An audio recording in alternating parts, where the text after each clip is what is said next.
Ini katanya ada dai YouTube yang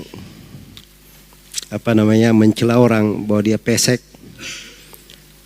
terus berdalilkan dengan hadits bahwa bersombong kepada orang-orang yang sombong itu adalah sedekah.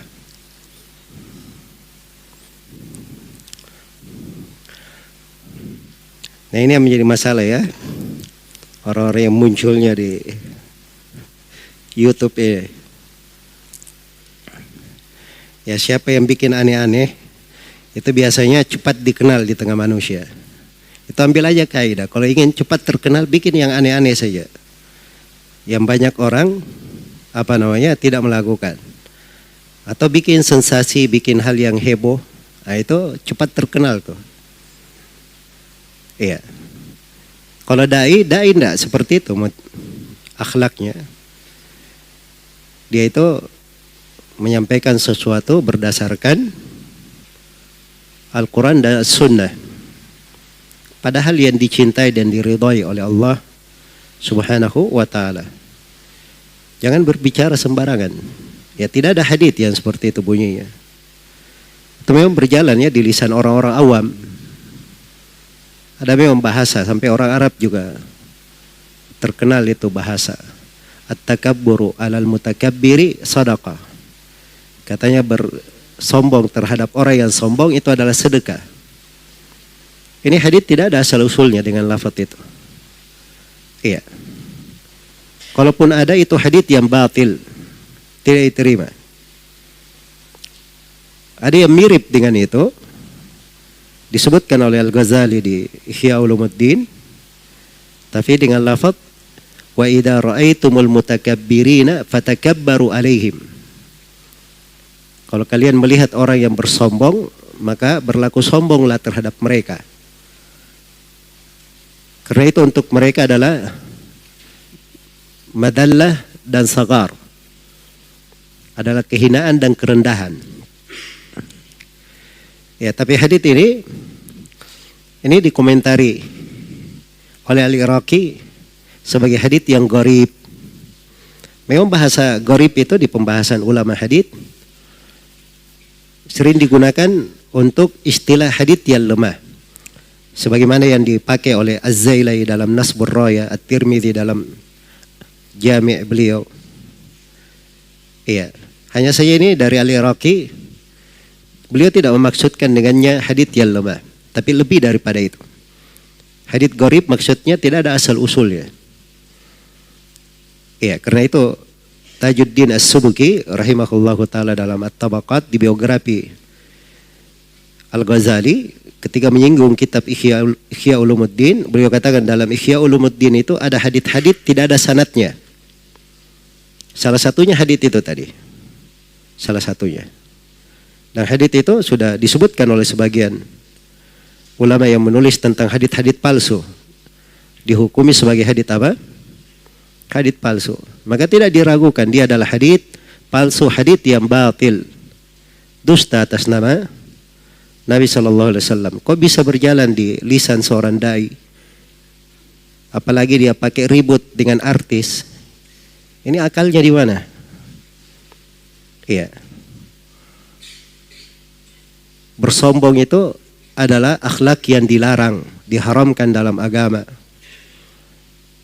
Di dalam hadits Abdullah bin Mas'ud riwayat Bukhari dan Muslim, Rasulullah SAW bersabda, "La yadkhulul jannata man kana fi qalbihi mithqalu dzarratin min kibr." Tidak akan masuk surga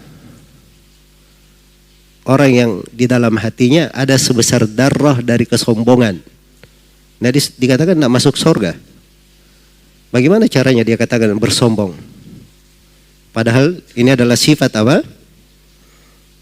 Yang seorang itu diancam tidak masuk surga siapa yang di hatinya ada sebesar darah dari kesombongan. Iya. Dan di dalam hadits qudsi memang telah disebutkan Allah Subhanahu wa taala telah menyebut wal kibriya'u ridai, kesombongan itu adalah ridaku. Faman yunazi'uni fihi adzabtu. Siapa yang menggugatku menggangguku di dalam hal itu, maka aku akan menyiksanya. Maka itu adalah kekhususan bagi Allah. Tidak boleh orang bersombong. Iya.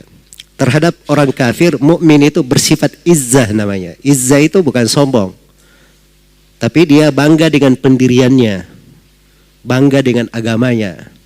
Nah, itu bagus. Itu kan sifatnya para sahabat. Iya.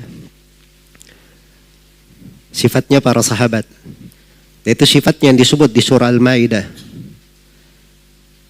Ya ayyuhalladzina amanu may yartadda minkum an dinihi fasawfa ya'tillahu biqaumin yuhibbuhum wa yuhibbunah adillatin 'alal mu'minin a'izzatin 'alal kafirin. Jadi dari sifatnya mereka ini punya izzah terhadap orang kafir. Dan ketika Nabi Nuh alaihi salam beliau membuat perahu, tiap kali orang-orang melaluinya dari kaumnya, mereka mengolok-ngolok. Maka kata Nabi Nuh alaihi salam, in taskharu minna fa inna naskharu minkum kama taskharun. Kalau kalian mengolok-olok kami, kami juga mengolok-olok kalian sebagaimana yang kalian lakukan. Ini izzah namanya. Merasa bangga dengan apa? Dengan agamanya. Dan itu bukan sombong, beda. Ya. Ya kalau disuruh bersombong, itu adalah hal yang keliru. Maka tidak diragukan, itu adalah hadits yang batil. Yang tidak boleh ada yang bercerita mempopulerkan hal-hal yang seperti itu. Ini dari kemungkaran yang berjalan di tengah manusia, apalagi di masa sekarang ini, sebar video sana sini di media, dilihat oleh orang, dia sangka benar hadits, ternyata itu adalah hadits yang batil, hadits yang dusta atas nama Nabi sallallahu alaihi wasallam. Maka setiap kali dia menyebarkannya, manusia menganggapnya hadits, dia juga ikut dapat dosanya, dan dia juga ikut dianggap sebagai para pendusta atas nama Nabi sallallahu alaihi wasallam. Karena Nabi sallallahu alaihi wasallam bersabda, man haddatha bi haditsin yura annahu kadhib fa huwa ahadul kadibain. Siapa yang bercerita dariku sebuah hadits, hadits ini disangka dusta,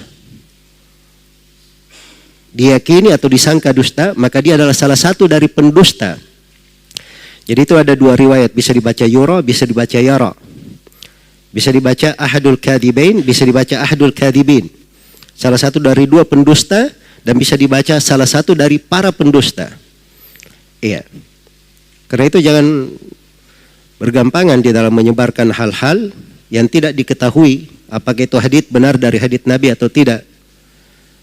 Telah mutawatir dari Nabi, beliau bersabda, man kadzaba alayya muta'ammidan falyatabawwa maq'adahu minan nar. Barang siapa yang berdusta atas namaku dengan sengaja, hendaknya dia menyiapkan tempat duduknya dari api neraka.